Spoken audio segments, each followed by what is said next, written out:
greed, violence, and betrayal.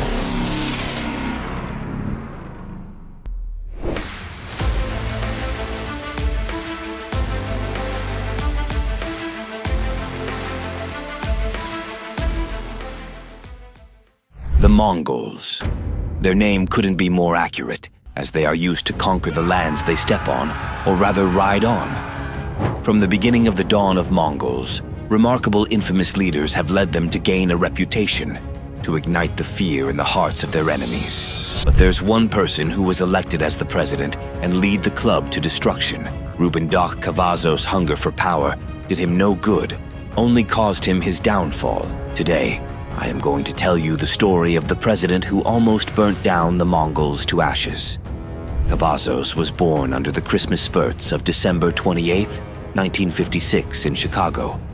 His father, Alvaro, came to America from Mexico to find work. His mother was a free-spirited German who abandoned the family just 2 years after Cavazos was born. This brought chaos to the entire family. Alvaro took his sons and moved them town to town working on field jobs, and finally ended up on the gang-infested streets of northern Los Angeles. He had no clue that this move was going to turn his son into one of the most vicious criminals of California one day. Cavazos started having his face off with violence from the first day of his elementary school, and the tough streets hardened him. At a very young age, he was approached by a notorious street gang named Avenue to become a part of it. He was just 12 years old that time.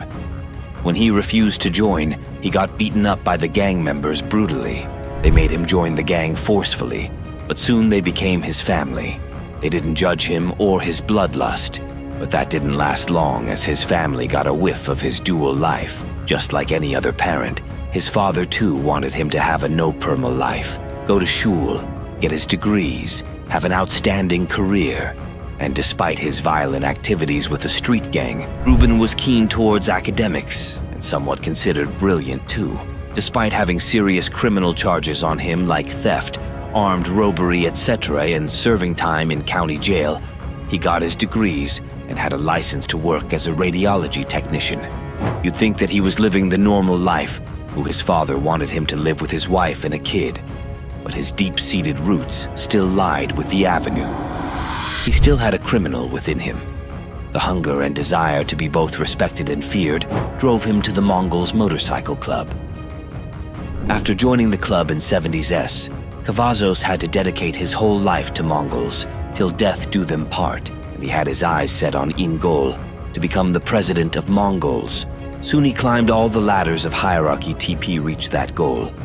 Although he was not a good biker, but he was a great schemer. That's what came to his aid. Doc rose rapidly because he was a good recruiter for the club. Cavazos noticed there were many unmotivated members in the club and became a really good recruiter using his evil tactics in no time. Back in those days, Hell's Angels were always breathing down their neck and defeating them in their own game. Mongols didn't even have the number to fight back. Hence, Cavazos started recruiting members without vetting them. The only thing he cared about was the undying loyalty of these new recruits. Within 2 months, Mongols had over 200 members joining them. With this newly recruited manpower, he had the power to completely eliminate the existing leaders and become the new king of the Mongols. Soon, he started recruiting members from Mexican mafia organizations, and the gang members started leaving their gangs and joining Mongols. That didn't sit well with the Mexican mafia, although the club's rank swelled, patching over the most Hispanic street gangs en masse. These new packs created menace on the streets and owned them till the time they faced off the Hell's Angels. So now the Mongols have declared war with the Yemen, and the Yemen has declared war with the Mongols. And it was going on for an extensive amount of time. And what happened was some of these older heads, some of these older vatos from different clubs around the world, around the nation, decided that for no other reason that this Ruben Cavazos guy, as well as his son, little Rubes Cavazos, and a lot of these other individuals, were basically utilizing the club for their own benefit. Money was coming up missing. Whispers were being spoken about how Ruben was overstepping his authority and basically utilizing funds that are for the clubhouse for his own well-being, his own, lavish lifestyle. Hell's Angels organized an event that lasted for 5 days and brought in bikers from all over the country. Despite their territory tussles, they invited Mongols too to have fun at their playgrounds in Nevada. At the beginning, the president of Mongols, Roger Penny, tried to declare peace between the Hells Angels and the Mongols so that they both can enjoy the festival peacefully, although it was a very short-lived truce. A Hells Angels member, Ray Folks, came to the event looking to fight. He kicked a Hells Angel, and from there a full-blown biker brawl began. The brawl left 3 dead and 13 hospitalized, including their president, Roger Penny, as he was leading the fight like a true leader. On the other hand, Cavazos ran when the brawl took place, whereas he was supposed to stand by Penny's side as his right-hand man. Penny was rushed to hospital and was held up there for several weeks that led to months-long recovery period.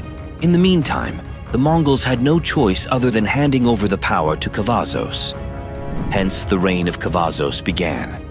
The way he was recruiting the dropouts from the Mexican mafia, he doubled down on the amount of new recruits. Basically, he was recruiting anyone and everyone who walked through the door. Finally, the Mexican mafia had enough of it. Doc's aggressive recruitment from the syndicate made them reach their boiling point. They're already violent.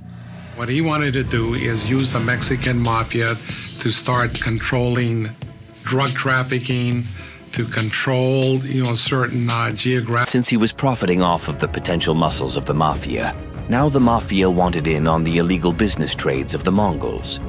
They wanted the Mongols to pay a drug tax just like any other Southern California gang. When Cavazos refused to pay, it put them in war with both the sides, Hells Angels on their front and the mafia on their back.